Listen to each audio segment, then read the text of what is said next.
सावधान। वंदे तु सव्वसिद्धे ध्रुवमचलमणोममं गतिं पत्ते वोच्छामि समयपाहुड मृणमोऽसुधकेवली भणिदम्। नमः समयसाराय स्वानुभूत्या चकासते चित्स्वभावाय भावाय सर्वभावान्तरच्छिदे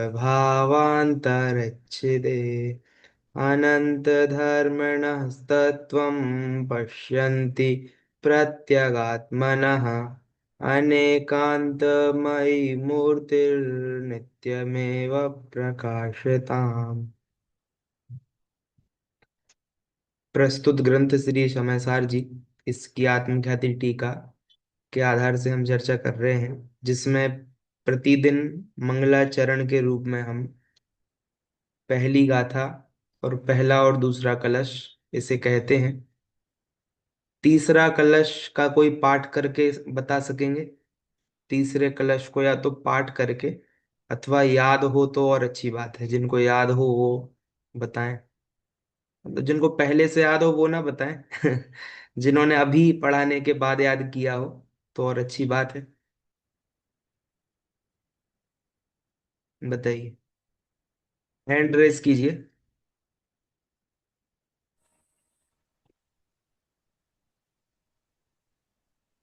तो मैं सुना दूं, मुझे याद तो नहीं है। वीक। हाँ ना, बोल के बताइए अभी कोई, क्योंकि सुनाने वाले कोई दिख नहीं रहे। पढ़िए। एयत्तनिच्छय गदो समओ सवत्त सुंदरो लोए बंद कहाए अत्ते तेण विसंवादिनी होदी। बहुत अच्छा, ये आपने सही उच्चारण किया। तीसरा कलश पूछा था लेकिन हमने, ये तीसरी गाथा है। पर परिणति हेतु। हैंडरेज, ये आईफोन लिखा है जिनके में, आईफोन। आप आप बताइए।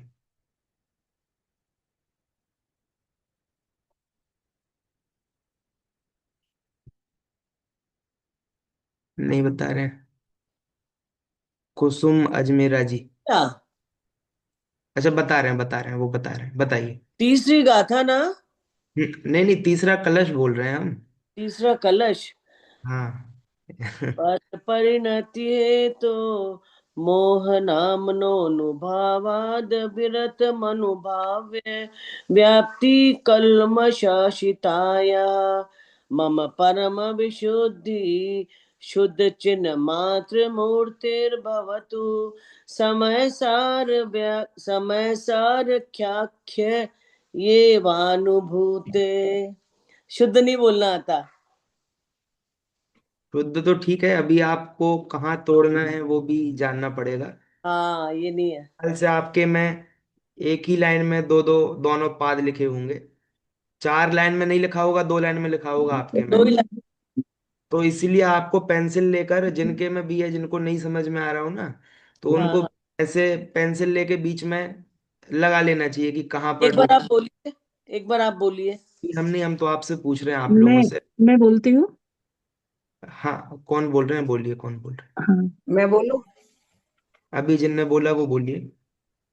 पर परिणति है तो मोह नामनो नुभावा दविरत मनुभाव्य व्याप्ति कल्मषिताया मम परम विशुद्धि शुद्ध चिन्मात्र मूर्ते भवतु समय सार व्याख्य ये यैवानुभूते।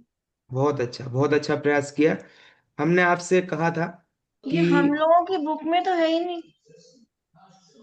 हैं, हम लोगों की कैसे बुक नहीं में तो होगा? नहीं। कैसे नहीं होगा? पेज नंबर कितना है? पेज नंबर बताइए जरा। पेज पेज नंबर बता नंबर दीजिए पाँच। आपके। पाँच पांच में पेज है, नंबर पेज पे, नंबर पांच पाँच पाँच, पे। पाँच पे है आपके में। मिल जाएगा आपको। हम्म। मिला?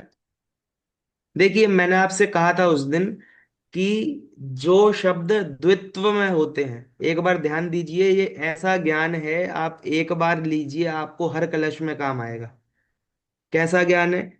कौन सी बात बताई थी? जो द्वित्व में शब्द हो, जिनने अभी गाया वो ध्यान से सुने, कि जैसे दूसरी लाइन में, दूसरे पाद में देखिए आपके में एक ही लाइन में लिखा हो तो व्याप्ति लिखा है। व्याप्ति दिख गया आपको? व्याप्ति क्या है? ये द्वित्व में है, यानी व और य के बीच में कोई स्वर नहीं है। स्वर समझते हैं आप? इस समय सार में, समय सार में स म य, ये तीनों में स्वर है अपना अपना। लेकिन एक शब्द होता है साम्य। क्या होता है? साम्य। इसमें म और या के बीच में कोई स्वर नहीं है, लेकिन समय में स्वर है। तो जहां स्वर नहीं होता है और अगला पद मतलब अगला अक्षर चालू हो रहा है, तो उसमें आपको डबल करके बोलना होता है उसको, यदि उसमें कोई अक्षर परिवर्तन आता है। जैसे मैं बोलता हूं दविरत मनुभाव्य व्याप्ति कलमाशिताया। क्या बोला? दविरत मनुभाव्य। फिर आप भाव्य पे आप लोग रुक जाते हो, आप ऐसे बोलते हो दविरत मनुभाव्य। तो यहाँ पे या पे आपको रुकना नहीं है, आपको अगला अक्षर पहले भी ले लेना है, बाद में ही बोलना है। समझ रहे हैं आप लोग? तो इसीलिए दविरत मनुभाव्य व्याप्ति कलमाशिताया। और लास्ट लास्ट में जो चौथा पाद आया, उसमें भी आप अटक गए। वो क्यों अटके? मैंने कहा था कि हर दो में से या तीन में से एक बार आप अटक ही जाएंगे। कब? जब आप इस नियम के साथ नहीं पढ़ेंगे। ये नियम बिल्कुल जरूरी है। अंतिम देखिए, भवतु समय सारव्याख्ययैवानुभूते। समय सारव, तो समय सार के र के बाद भी व बोलिए और बाद में भी व बोलिए। दो बार व बोलना है, अलग अलग नहीं बोलना है, लेकिन वो लगेगा दो बार। जैसे एक, मान लो एक शब्द होता है, समय सार में भी आएगा 14वीं गाथा के आसपास, अनन्य। क्या शब्द आएगा? मैं कैसा हूं? अनन्य। मुझे बताओ अनन्य में कितने ना है? अनन्य जो शब्द है इसमें कितने ना है? दो है ना? आप सब लोग क्या बोल रहे हो? दो। बहुत सही है तो दो ही, लेकिन वो तीन जैसे लगते हैं। क्यों लगते हैं? अनन्य, अनन, देखो अनन, इसमें ही दो हो गए ना, अनन और फिर न्य। तो वो तीन जैसा क्यों लगता है? अपन बोलते भी ऐसे ही है, अनन्य। तो वो है एक ही, लेकिन अपन फिर भी उसको क्या बोलते हैं? मतलब दो जैसा बोलते हैं। तो उस टोटल उसमें दो है तो वो तीन हो गए। तो उच्चारण ऐसा होता है, लिखा ऐसा जाता है। इसलिए संस्कृत का तो एक नियम ही है कि जैसे अनन्य है ना, तो अनन्य में जो बाद वाला ना है, न्य वाला, उसको अपन चाहे तो दो बार भी लिख सकते हैं। लिखने का भी नियम है, केवल बोलने का नहीं है। व्याकरण का सूत्र ही बनाया पाणिनि महोदय ने इसके लिए। तो इसीलिए अपन इसको डबल ही बोलना चाहिए। एक बार मैं बोल देता हूं इसको। पर परिणति हेतोर मोह नाम्नोऽनुभावा दविरत मनुभाव्य व्याप्ति कल्माशितायाः मम परम विशुद्धि शुद्ध चिन्मात्र मूर्ते भवतु समय सारव्याख्ययैवानुभूते। भवतु समय सारव्याख्ययैवानुभूतेः। क्लियर? तो भैया आप लोग पाठ करते जाइए पीछे पीछे, है ना? और सुमन जी कुछ कह रहे हैं क्या? आप बताइए। अच्छा ठीक है, पाठ अभी अपन कर लेंगे बाद में, अभी समय हमारे पास थोड़ी रहता है। मेरा औचित्य ये था इसको करवाने का कि आप लोग पीछे का भी रिवाइज करते जाइए, है ना? बस इतना ही मुझे बताना था। बाकी फिर पहली गाथा, दूसरी गाथा और तीसरी गाथा ये हो चुकी हैं। देखिए दूसरी और तीसरी गाथा में कल हमने क्या देखा था? कल हमने यह जाना था कि दूसरी गाथा में तो समय के दो भेद किए, स्व समय और पर समय। लेकिन जो स्व समय पर समय का विभाजन है वह कहाँ होता है? कि कौन कर्मों में स्थित है, कौन अपने आप की सत्ता कर्मों में मानता है, अवस्थाओं में मानता है, और कौन है जो वास्तविक अपने शुद्ध स्वरूप में ही अपनी सत्ता मानता है। तो ये तो मानने और नहीं मानने की बात है, लेकिन चाहे आप मानो चाहे नहीं मानो, है तो हम समय। भले आप उसको अपने आप को समय मानो तो आपको स्व समय नाम दे देंगे, आप अपने आप को समय नहीं मानो तो आपको पर समय नाम मिल जाएगा, लेकिन आप समय स्वरूप से कभी च्युत नहीं होने वाले। देखिए कितना अच्छा उदाहरण इसके लिए ग्रंथों में, अपने ग्रंथों में ही है कि स्वर्ण है। अब बताइए उस स्वर्ण को यदि कुंडल अवस्था में है, कुंडल अवस्था में, तो उसे स्वर्ण कहा जाए कि कुंडल कहा जाए, बताइए। उसे स्वर्ण कहा जाए या कुंडल कहा जाए, और हम सुखी क्या मान के हम ज्यादा फायदे में रहेंगे? तो देखिए, आप में से कोई दोनों का। कहेगा, हाँ, हम्म। बस यही ऐसे ही कहेगा दोनों कि कह सकते हो। हाँ हाँ जी, सही है। सोने तो का कुंडल कह सकते हो। दो, हाँ दोनों कह दोनों, सकते हो। दोनों दोनों ठीक है, समझ गए हम, बस। तो दोनों ही कह सकते हैं, लेकिन फायदे में हम किस में रहेंगे और वास्तविकता क्या है? जैसे वो कुछ पुद्गल है, जो वो पुद्गल अभी क्या है? वैसे तो द्रव्य वास्तव में वो अपन कह रहे हैं उदाहरण में कि द्रव्य से सोना और पर्याय से कुंडल, लेकिन वास्तव में वो द्रव्य से पुद्गल है और पर्याय से सोना है। द्रव्य द्रव्य छह ही है ना, तो द्रव्य उसका पुद्गल है और स्वर्ण रूप उसकी पर्याय है। कभी कोई दिन आएगा तो वो सोना जो है ना, वो मिट्टी वगैरह बन जाएगा, बन जाएगा एक दिन, एक दिन ऐसा होगा। धीरे धीरे क्या होगा, वो ऐसे रखे रहेंगे ना, तो पुद्गल का काम ही ये है बदल जाना ऐसे करके, तो वही क्या कुछ और बन जाएगा। तो इसीलिए, लेकिन पुद्गल से कभी वो जीव नहीं बनेगा, तो इसलिए जो कभी ना बदले वो द्रव्य है। तो पहले तो ये समझने वाली बात ये है, लेकिन फिर भी उदाहरण तो एक देश होता है, तो इसीलिए अभी हम स्वर्ण को ही द्रव्य मान लेते हैं और कुंडल को पर्याय मान लेते हैं। तो अब यदि स्वर्ण को, वो कुंडल जो है उसको मैंने गलाया, और अभी मुझे अंगूठी की जरूरत थी, मेरे पास समझ लीजिए 3 जोड़े थे कुंडल के, पर अंगूठी एक भी नहीं थी, तो मैंने सोचा क्या कर लिया जाए कि कुंडल तो है अपने पास, तो अपन एक अंगूठी बनवा लेते हैं। तो अंगूठी बनवाएंगे तो बताइए किसका नाश हो जाएगा? दो अवस्थाएं, अभी दो उत्तर थे हमारे पास, एक था कुंडल और वही था स्वर्ण। तो मुझे बताइए कि जब अंगूठी बनेगी तो किस चीज का नाश हो जाएगा? स्वर्ण का नाश हो, पर्याय का। कुंडल रूपी पर्याय पर्याय का। का। हाँ, पर्याय का नाश पर्याय होगा। का नाश होगा। तो पर्याय का नाश होगा, स्वर्ण का नाश नहीं होगा। तो वास्तव में वो था क्या, वो है क्या? वास्तव में वो स्वर्ण ही है। तो इसीलिए आप बिल्कुल ऐसा मत समझना कि समय सार तो अध्यात्म का ग्रंथ है, इसीलिए ये क्या करता है, द्रव्य स्वभाव पर दृष्टि डलवाता है, पर्याय को छुड़वाता है, ऐसा नहीं है। अरे वो वास्तविक स्वरूप है। जो निश्चय नय है ना, निश्चय नय, वो उसी का नाम ही है। अभी 11वीं गाथा में आएगा कि व्यवहारो भूदत्थो भूदत्थो देसी दो शुद्ध न हो। शुद्ध नय, निश्चय नय है वो सही है, और व्यवहार नय ठीक नहीं है। जिनवाणी में है, ठीक है, लेकिन फिर भी वो कैसा है, वो वास्तविक सत्य नहीं है। हम्म, वास्तविक सत्य नहीं है मतलब गलत ही है, बिल्कुल ऐसा भी नहीं है, लेकिन निश्चय नय की दृष्टि से देखो तो गलत है, बिल्कुल ही वो उसको असत्य बता देंगे। लेकिन जिनवाणी में है, इसलिए वो, मान लीजिए मैं मनुष्य हूं, तो मनुष्य से मैं क्या बन गया, देव बन गया। तो ग्रंथ में ही लिखा है कि भैया जिसके मनुष्य गति नाम कर्म का उदय होता है, मनुष्य आयु का उदय होता है, और उसके सहचारी सभी कर्म तदनुकूल होते हैं, वो कौन जीव होता है? वो मनुष्य गति वाला जीव होता है। तो बताओ, मैं मनुष्य हूं कि मैं जीव हूं? मैं वो चैतन्य हूं या फिर मैं मनुष्य हूं, बताओ? तो इसका उत्तर क्या है कि भले ही पर्याय से मैं कैसा रहा, मनुष्य रहा, लेकिन ये अल्टीमेट ट्रूथ नहीं है, ये परम सत्य नहीं है। परम सत्य क्या है? मैं जीव हूं, यही परम सत्य है ना? और देखो, एक बहुत अच्छा ग्रंथ है आप्त मीमांसा।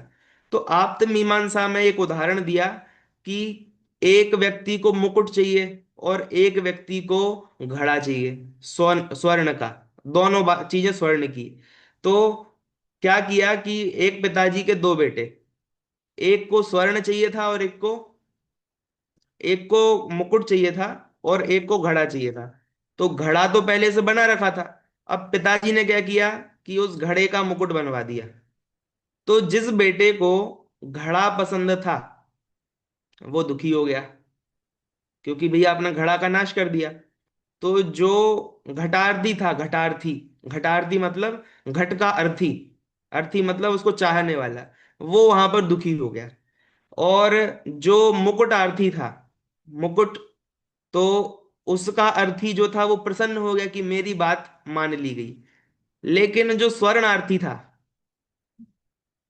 स्वर्णार्थी, वो दोनों अवस्थाओं में कैसा रहा? मध्यस्थ, मध्य में स्थित, सो मध्यस्थ। तो बस मध्यस्थ यही तो है।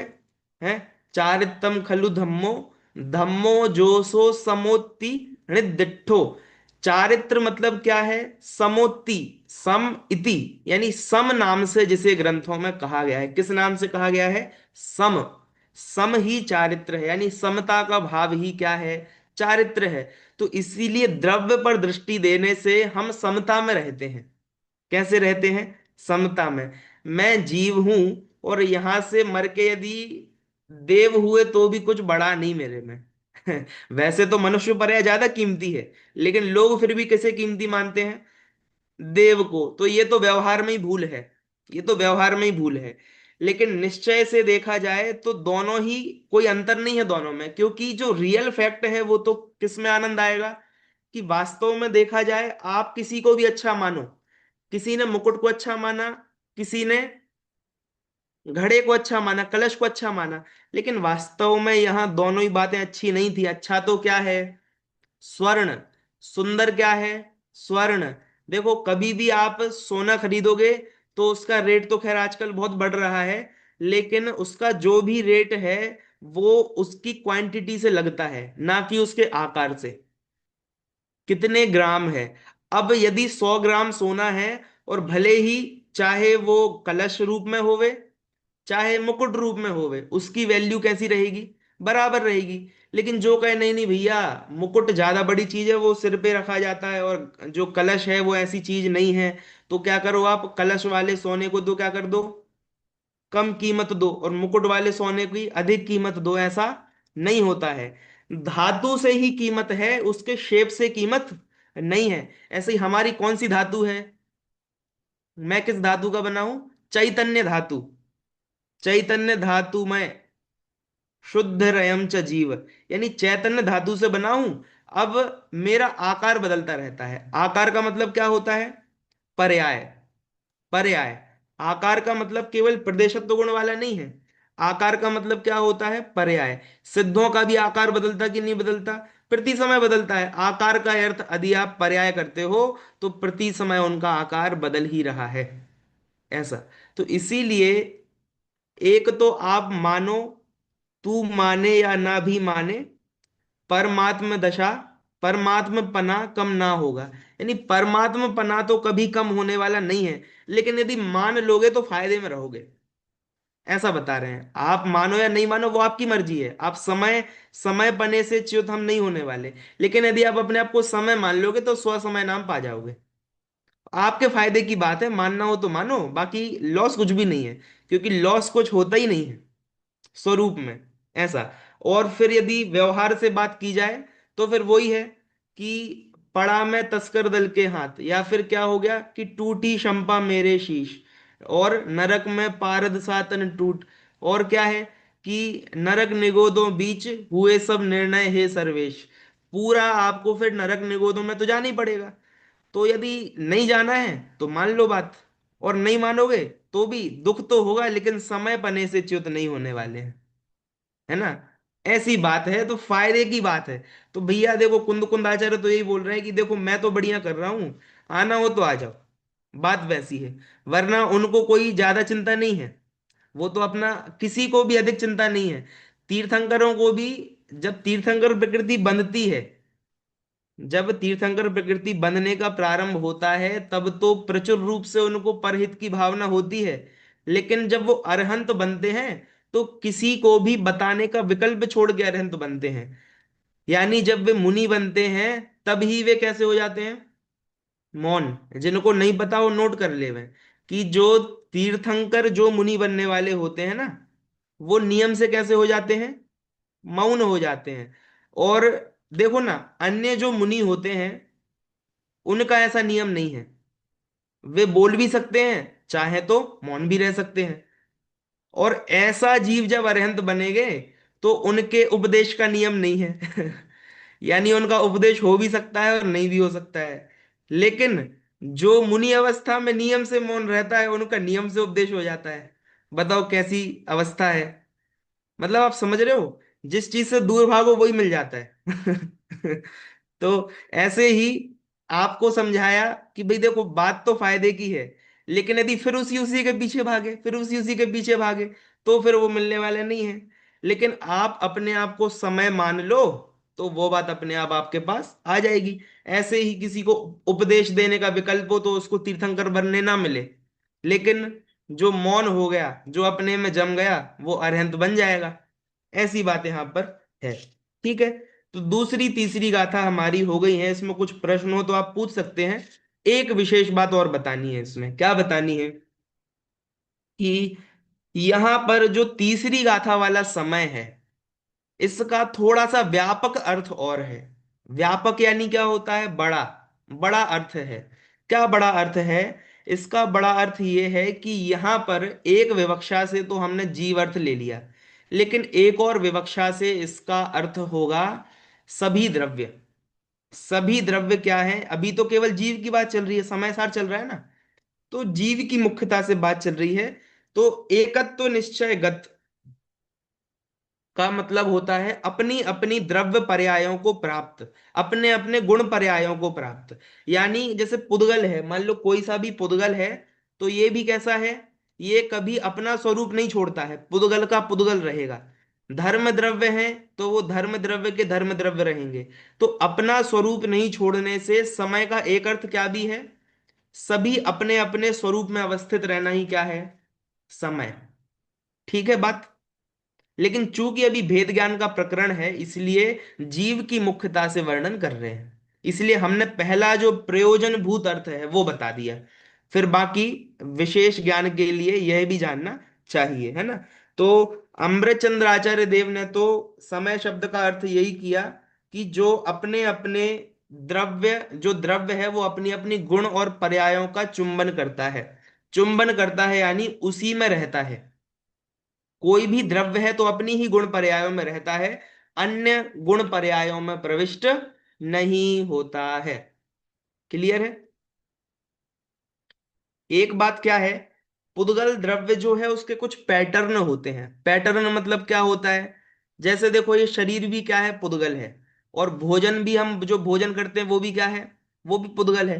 तो हमने इस पुद्गल में क्या किया, एक भोजन, खाद्य पदार्थ नाम का पुद्गल जो है वह अंदर प्रविष्ट करवाया। तो उससे क्या हो जाता है कि उससे जो अंदर जठराग्नि नाम का पुद्गल है, जठराग्नि मतलब पेट की अग्नि, उसका क्या हो जाता है, उसका शमन हो जाता है। शमन यानी क्या होता है, वो जो उछल रही थी, वो जो क्षुधा का अनुभव करवा रही थी, वो क्या हो जाती है, उसको बोलते सिट डाउन, बैठ जाइए, हो गया आपका काम। तो उसको बिठाल दिया। तो ये जो जीव है, इस जीव को, इस शरीर में, मैंने एक दिन और बताया था, इस यहां नहीं तो कहीं और बताया था अभी, कि इस शरीर में जो धातुएं उत्पन्न होती हैं, धातु मतलब क्या, जैसे हमारे को यहाँ पर क्या होता है, जिसे कहते हैं लार, हिंदी में कहते हैं लार, वो उत्पन्न होती है।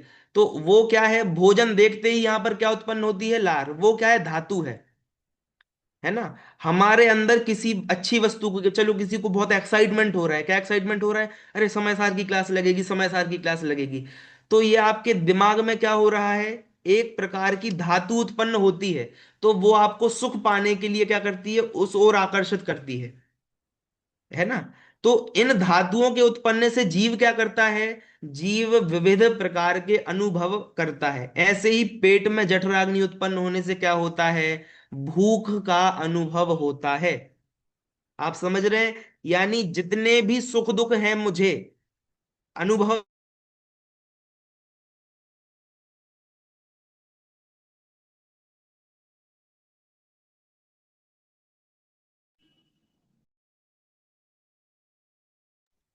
आवाज गई।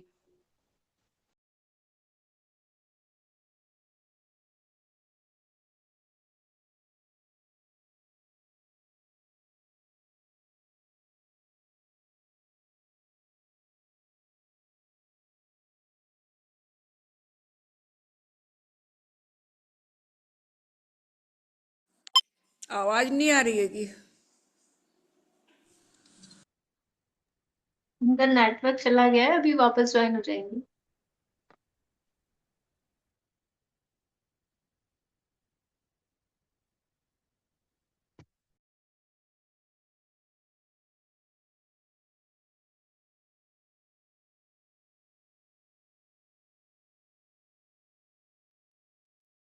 क्षमा चाहूंगा, नेट की समस्या थोड़ी आ गई थी।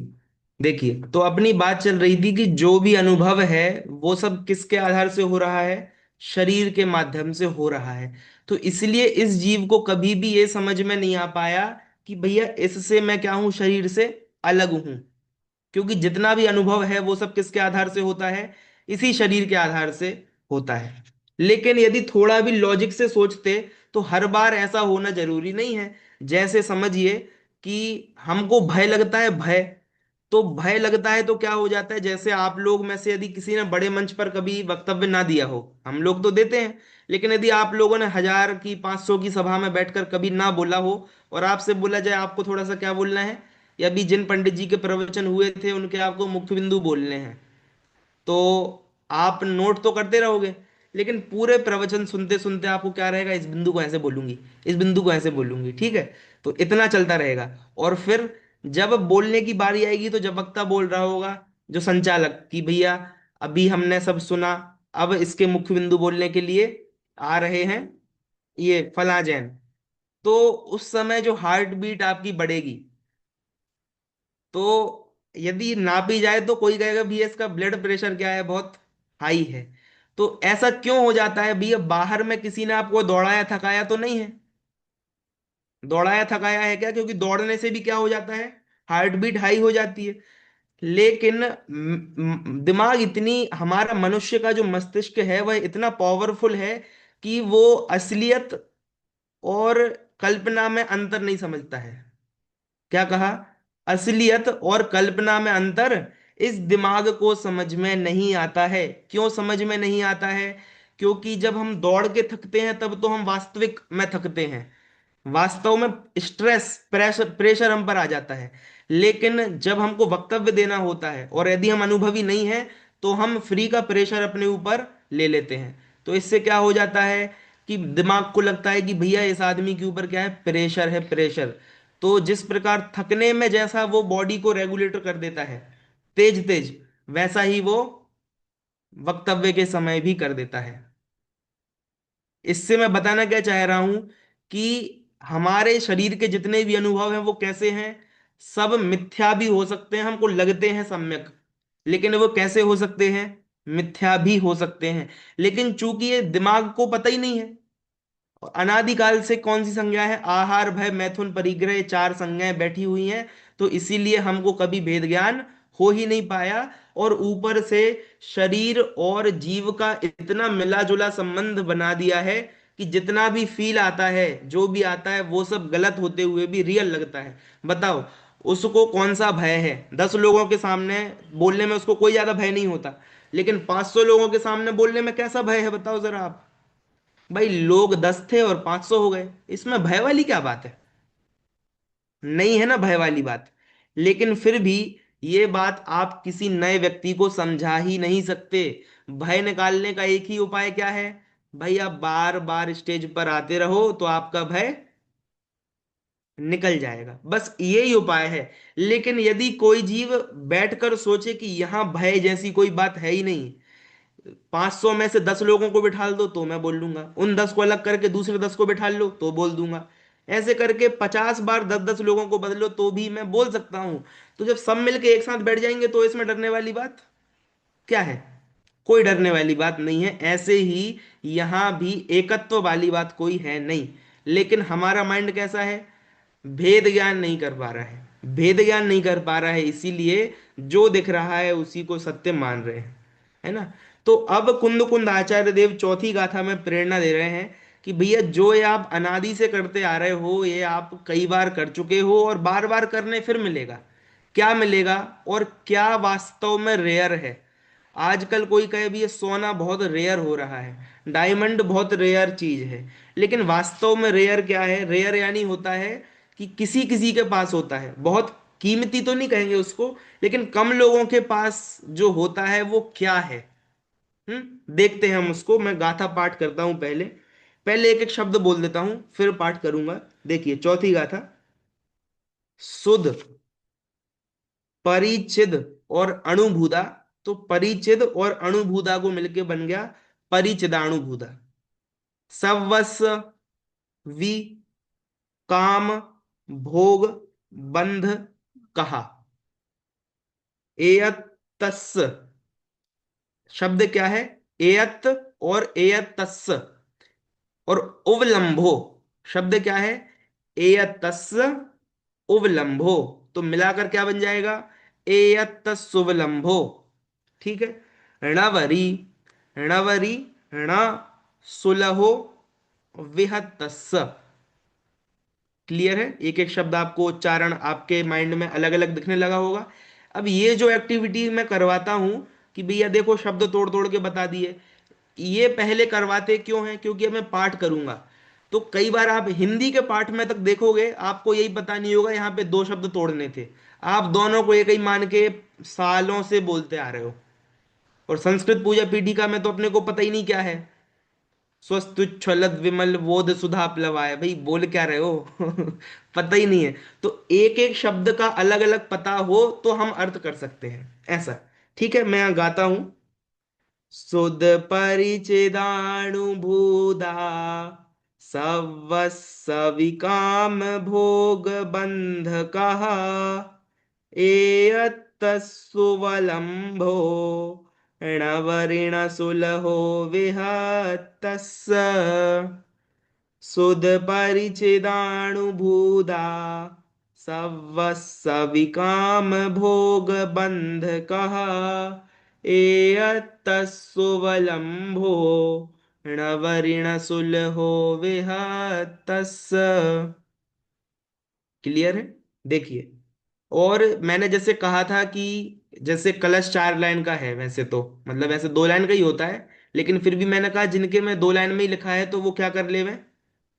ऐसा कलश में कहा था जैसे अभी, ऐसे ही गाथा में कहना है कि सुध परिचिदानुभूदा।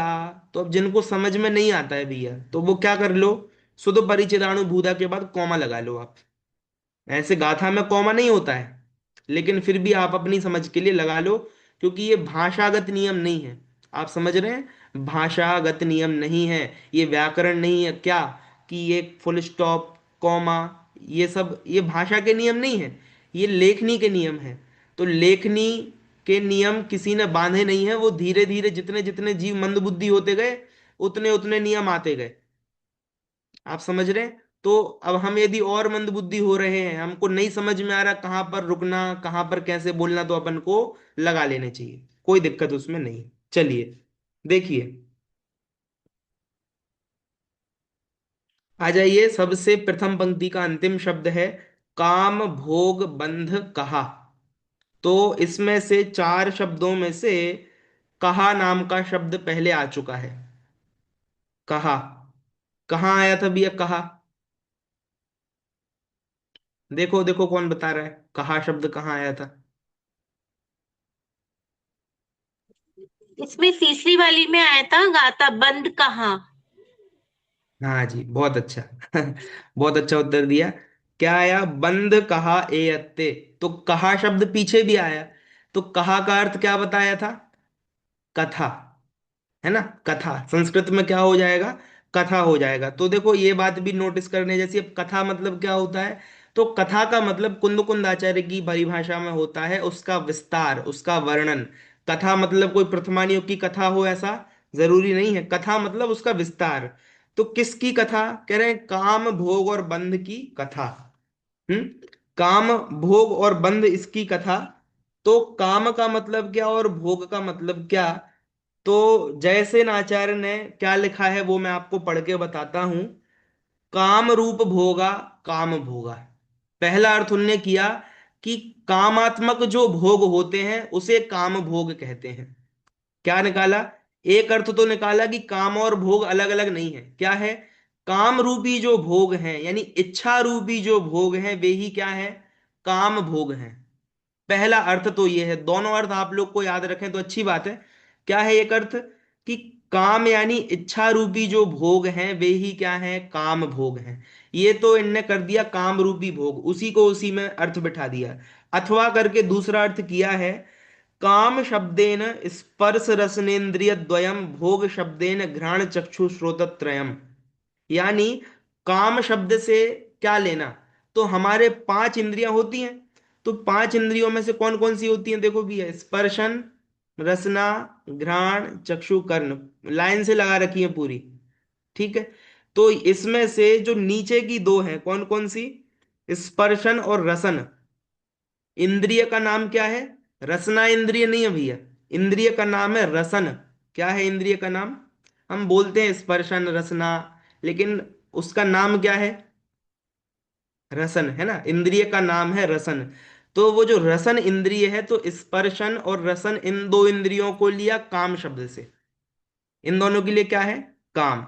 और भोग का अर्थ क्या है, भोग का अर्थ, तो जो बाकी तीन है भोग शब्देन घ्राण चक्षु श्रोत्रत्रयम, घ्राण चक्षु और श्रोत्र है ना, ये 1 2 3, ये मतलब 3 4 5, ये तीन इससे हो जाएंगी। तो तेषाम काम भोगानाम बंध संबंध तस्य कथा, यानी काम और भोग, तो काम से दो हो गए, भोग से तीन हो गए, काम और भोग को मिला दिया तो 5 हो गए। तो काम भोग के बंध की कथा, काम भोग के संबंध की कथा, एक तो ये लिया। ठीक है, क्या लिया कि काम और भोग के संबंध, यानी 5 इंद्रियों के विषयों के साथ जो हमारा संबंध बैठता है, जो कनेक्शन है, उसे क्या बोलेंगे, काम भोग बंध की कथा। तीसरा अर्थ लिखिए, तीसरा अर्थ उन्होंने बताया कि बंध शब्द से पता है क्या लेंगे, बंध शब्द से प्रकृति स्थिति अनुभाग प्रदेश बंधास तत्फलम चा नर नारकादि रूपम भण्यते। यानी बंध शब्द से क्या लेंगे कि बंध 4 प्रकार का है, आप लोगों ने कर्मकांड में देखा होगा, कौन कौन सा, प्रकृति स्थिति अनुभाग प्रदेशाह, यानी विवाह प्रकृति, हाँ हाँ सही सही, तो प्रकृति स्थिति अनुभव मतलब अनुभाग और प्रदेश, ये 4 प्रकार का बंध है, तो कर्म का बंधन भी यहां पर ले लेना। तो ये सब जो है नरका, तो केवल इनकी पढ़ाई नहीं भैया, कई लोग गलत अर्थ करते हैं कि अरे भैया तुमने तो कई बार षटखंडागम पढ़ा है, कई बार गोमट सार पढ़ा है, अब समय सार तो पढ़ो। ऐसे गलत अर्थ मत किया करो भैया, ऐसे गलत अर्थ करने की कोई आवश्यकता नहीं है। एक तो खुद गोमट सार पढ़ना नहीं है और दूसरों को और मना बोल देते हैं, ऐसा प्रवचन मत करो। वास्तविक उसका अर्थ क्या है कि बंद शब्द का अर्थ है कि पढ़ाई की मनाही नहीं है, वो जो पढ़ाई जिस चीज की आप कर रहे हो नर का नारकादि, उसका जो उदय आता है, उसका जो उदय आता है उन पर्यायों की बात कर रहे हैं। तो जैसे कोई नॉन जैन व्यक्ति है और उसको 148 प्रकृतियों का कभी सुना ही नहीं उसने दूर दूर तक, लेकिन भैया मुझे ये बताओ वो पढ़ाई नहीं कर रहा है, लेकिन उसके ये है कि नहीं, क्या बंध, नर नारकादि रूप पर्याय में वो है कि नहीं। यदि आप पढ़ाई की मना बोलोगे तो यहाँ पे थोड़ी पढ़ाई की मना बोलेंगे भैया, ये पूरे संसार के जीवों की बात कर रहे हैं ना यहाँ पर इस गाथा में। तो इसीलिए बोल रहे हैं ना, सवस्स, क्या शब्द डाला पीछे, सवस्स दिखा आप लोगों को, सवस्स का मतलब होता है सबके लिए। क्या बोल रहे हैं, सबके लिए, क्या है, काम भोग बंध कथा। तो सबके लिए बात चल रही है ना, तो बंध का मतलब आप ये मत लो पढ़ाई, पढ़ाई तो बहुत ही कम लोग कर रहे हैं, ये सबकी बात है। तो इसीलिए काम भोग ये 3 बातें हो गई। तो इसीलिए जयसेन आचार्य ने बहुत अच्छे से लिखा है, अब आप संस्कृत से पढ़ेंगे ऊपर तो आपको सही से समझ में आ जाएगा, वरना यदि दूसरों की हिंदी से लिखा होगा तो अब हिंदी वाले ने अपने तरफ से अर्थ लिख दिया, जैसे मैंने कहा ना कि भैया समय ये गोमट सार धवला आदि की पढ़ाई, ऐसा कोई लिख देगा, अब उन्होंने लिखा था विशेषार्थ में, और लोगों को समझ में नहीं आता अंतर, क्या कौन सी बात मूलाचार्य ने लिखी और कौन सी बात संपादक महोदय ने अपनी तरफ से लिख दी। उनको हर बात कैसी लगती है, समय सार में, समय सार में, जैसे समय सार है, अब किसी समय सार के पीछे कोई मुनि महाराज ने मान लो समय सार छपवाया, अब उनने उस ग्रंथ के पीछे क्या कर दिया, सोना बनाने की विधि लिख दी, पेट साफ करने की विधि लिख दी है भाई, उसमें आयुर्वेद के दो दो 5 बातें डाल दी उनने।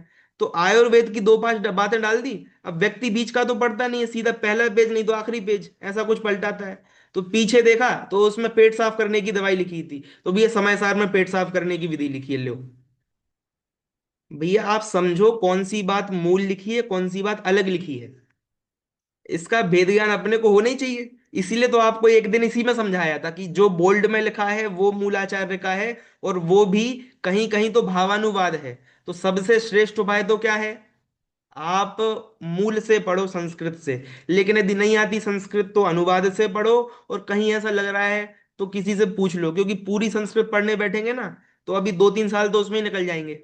तो इसीलिए सबसे अच्छा उपाय क्या है कि भैया संस्कृत जानने वाले लोग हैं ना हमारे पास, उनसे पूछ लो आप।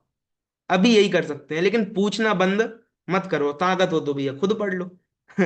तो इसीलिए काम भोग बंध, इन तीन का अर्थ आपको समझ में आया। इनकी जो कथा है, कथा यानी इसका जो विस्तार है, वो क्या है, सबके लिए, सबवस्व भी, सभी के लिए ही क्या है, सुध परिचिदानुभूता। सुध यानी श्रुत, श्रुत का मतलब क्या होता है, सुना हुआ। परिचित यानी उसका उनने एक्सपीरियंस लिया है। परिचित यानी उसके बारे में इंफॉर्मेशन है। और अनुभूत यानी उसका एक्सपीरियंस लेना, उसको अनुभव करना। जैसे रसगुल्ला नाम का पदार्थ है, तो इसका नाम सुनना, ये क्या है, ये सुनना हुआ। अच्छा बनाते कैसे हैं, होता कैसा है, ये पूरा जान लेना, भैया कैसा है, बढ़िया है, आपको कैसा लगता है, ये सब क्या है, परिचित होना, उसकी इंफॉर्मेशन लेना। और अनुभूत यानी शब्दों में नहीं फंस के क्या करना, उसको फील करना। तो ऐसे ही काम भोग या बंधन यानी पांचों इंद्रियों के बंधन, अथवा काम भोग अलग अलग ले लीजिए, और बंध यानी नर नारकादि पर्याय, इसका जीव ने नाम भी सुना है, अनुभव भी कर रहे हैं, और उसका परिचय भी बहुत है। तीनों बातें हैं, सभी जीवों ने किया है। बोलो किसने नहीं किया है, हर किसी ने किया है। जो जो आज सिद्ध परमेष्ठी भी बन गए हैं, उन एक एक सिद्ध ने भी क्या किया है, ये सब किया है। लेकिन फिर भी एयतस्स उवलंभो, इस शब्द में दो बताए थे, एयतस्स और उवलंभो। एयत मतलब क्या है, तो देखो, ये आपको पहली दूसरी लाइन में पहला शब्द आपको मिलेगा एयतस्स, क्या मिलेगा, सबको दिख रहा है, एयतस्स। और अंतिम शब्द देखो क्या लिखा है, विहतस्स। तो देखो मैंने कहा था ना, जिसमें सेम सेम हो वो बिल्कुल भाई भाई होते हैं। बताया था आपको, एयतस्स और विहतस्स।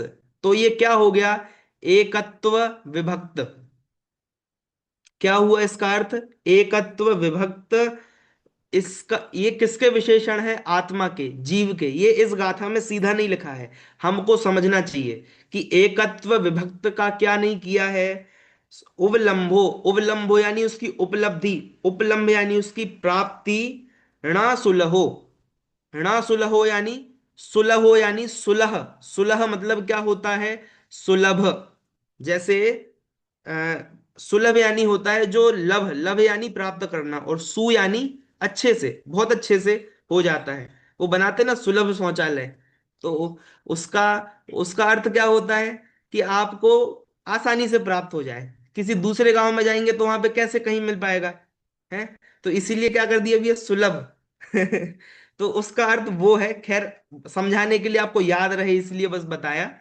तो सुलभ का अर्थ क्या होता है, इजीली अवेलेबल।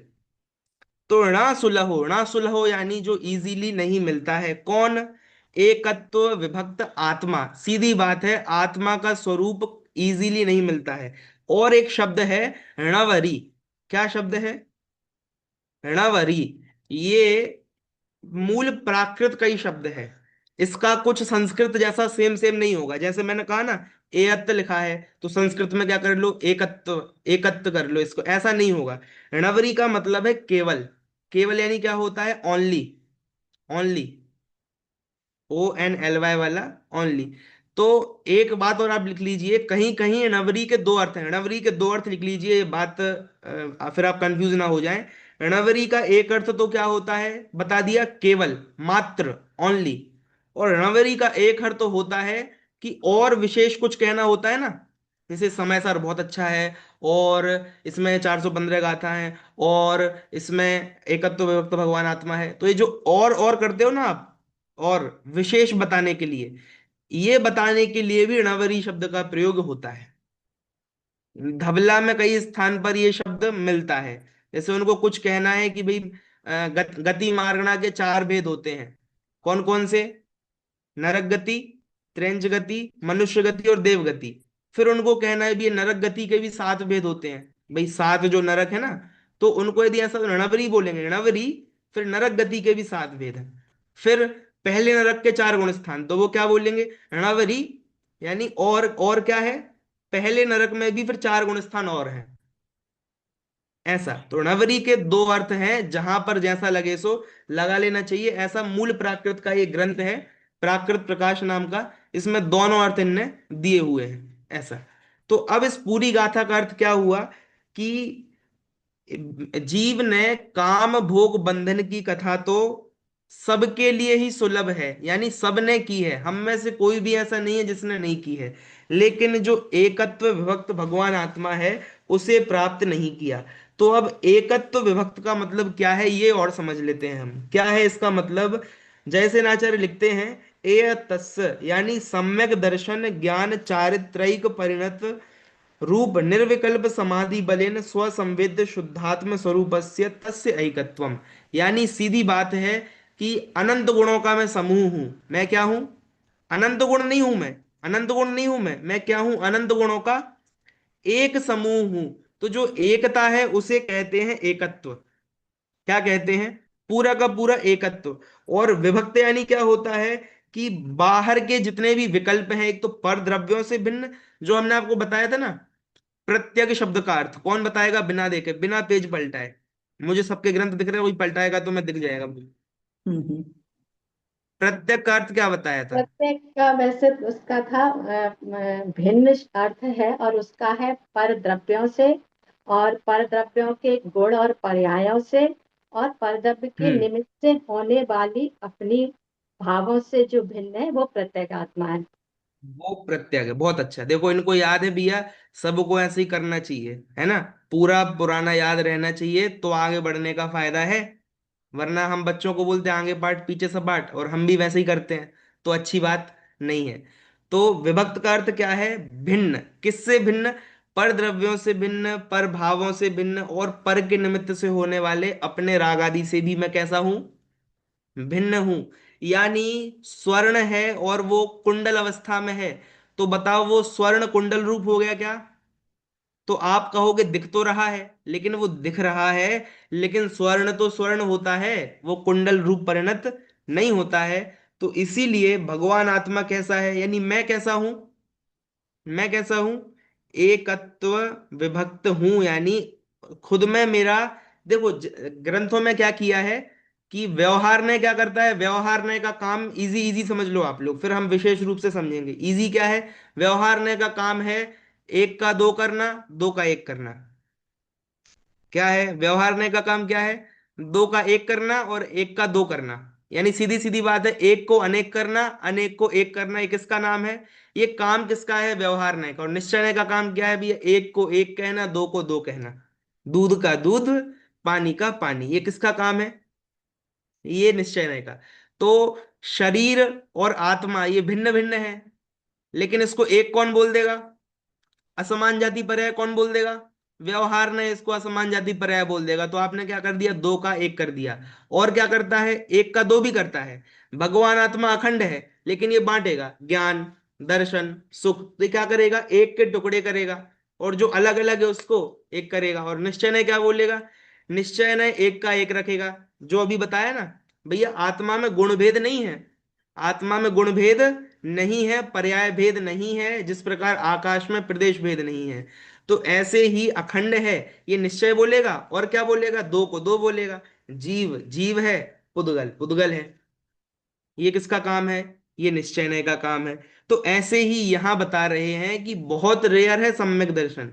आप लोगों ने जो बोधि दुर्लभ भावना का स्वरूप समझा होगा कभी, तो बोधि दुर्लभ का अर्थ एक क्या है कि भैया ऐसे तो सरल है पाना आत्मा को।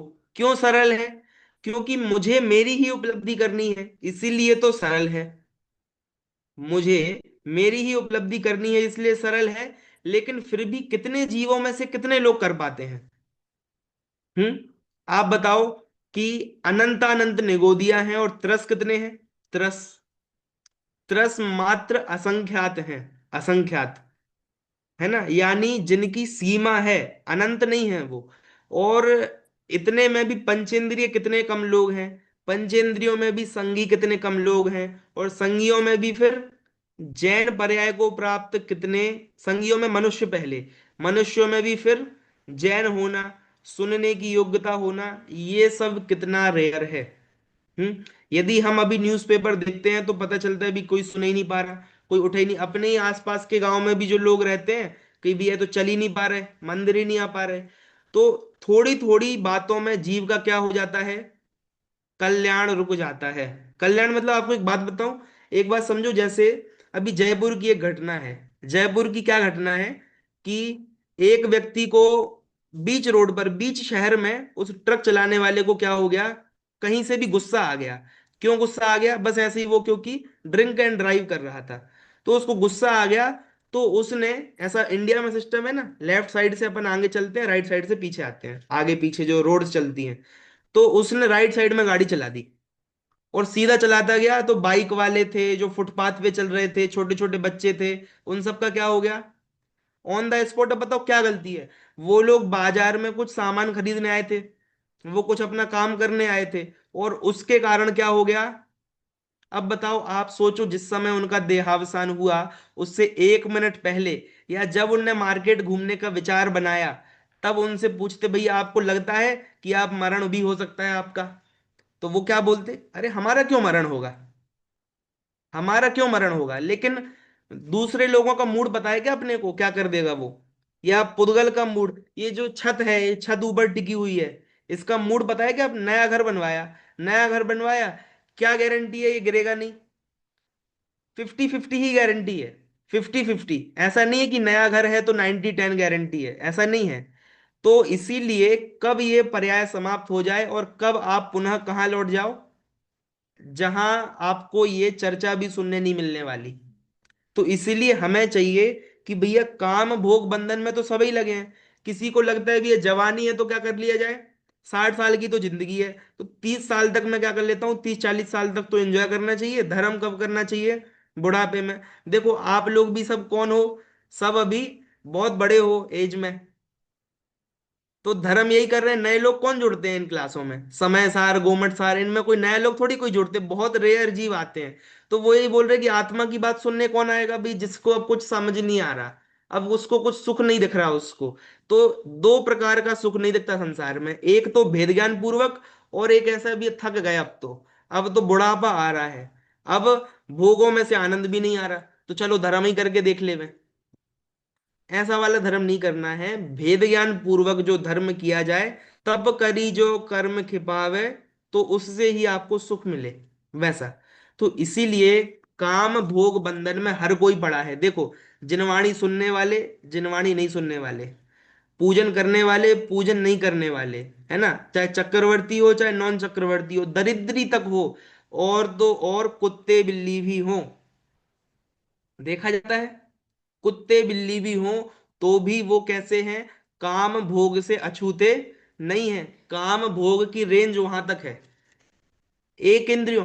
काम भोग का आपको बताऊं, आप लोग यूट्यूब पे सर्च करना, जो एक मधुमक्खी होती है ना, मधुमक्खी, तो मधुमक्खी की जो काम भोग है वो बहुत बड़ा गजब है। क्या होता है कि उसमें पुरुष का नियम से देहावसान हो जाता है, काम भोग के बाद क्या हो जाता है, उसका नियम से मरण हो जाता है, फिर भी वो जाता है करने के लिए।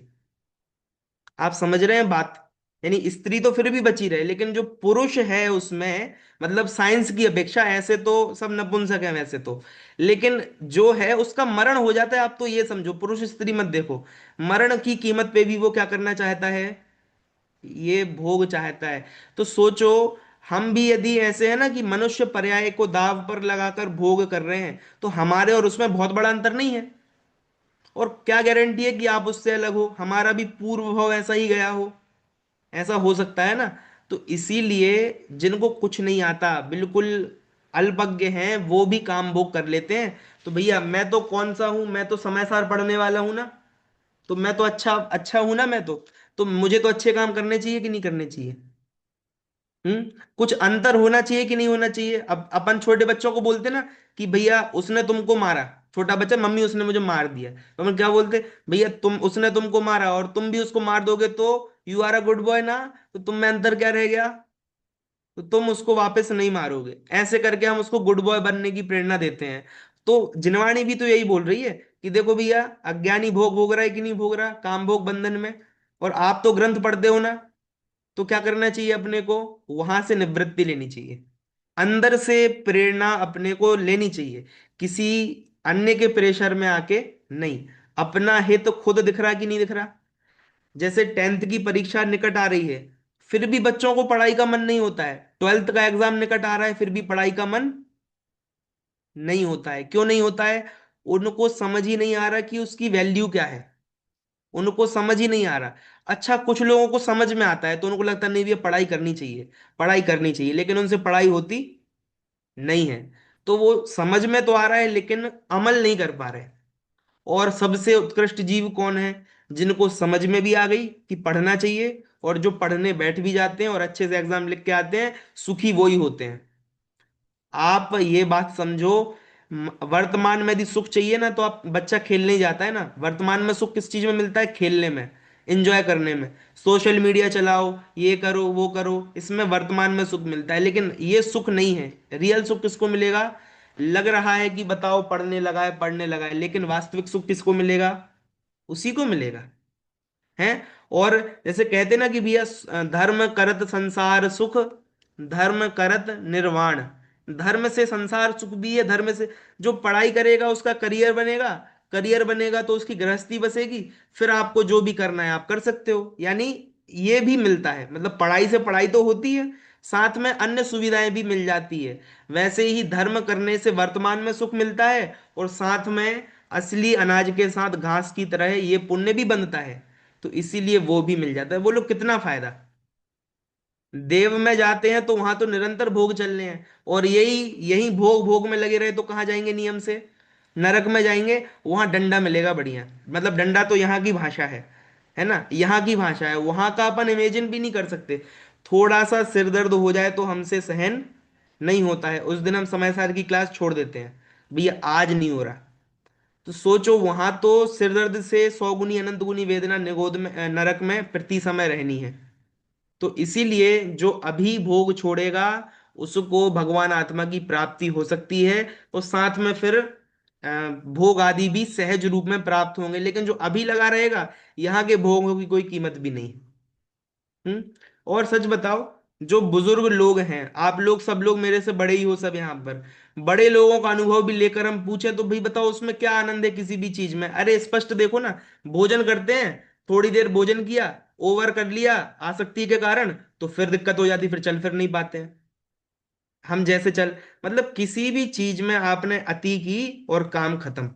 तो इसीलिए मैं यदि पढ़ा लिखा हूं, क्या पढ़ा लिखा हूं? समय सार।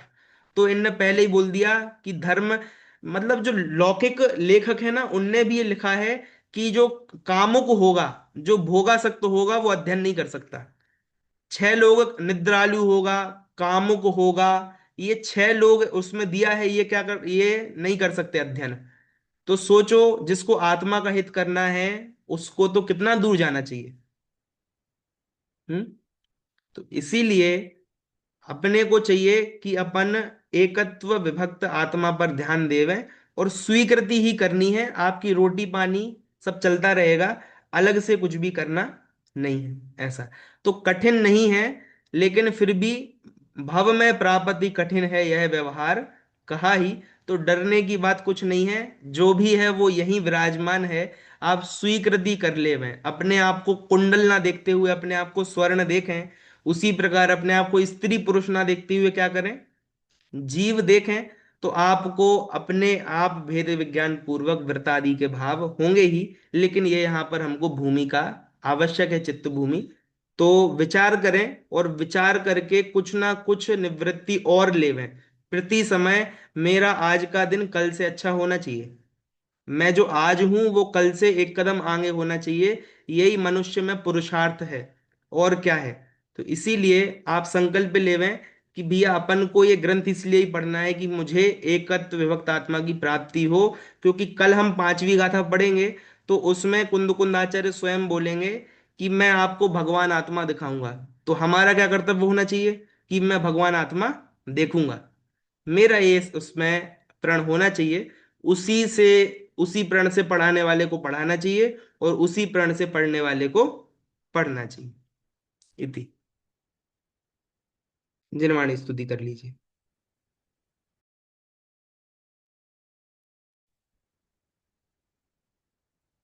तो रहूं निर्जन वनों में गुरुजनों के संग, शुद्धात्मा के ध्यान में हो परिणति असंग, निज भाव में ही लीन हो मेटूं जगत फेरी, निर्गंतता की भावना अब हो सफल मेरी, बीते अहो आराधना में हर घड़ी में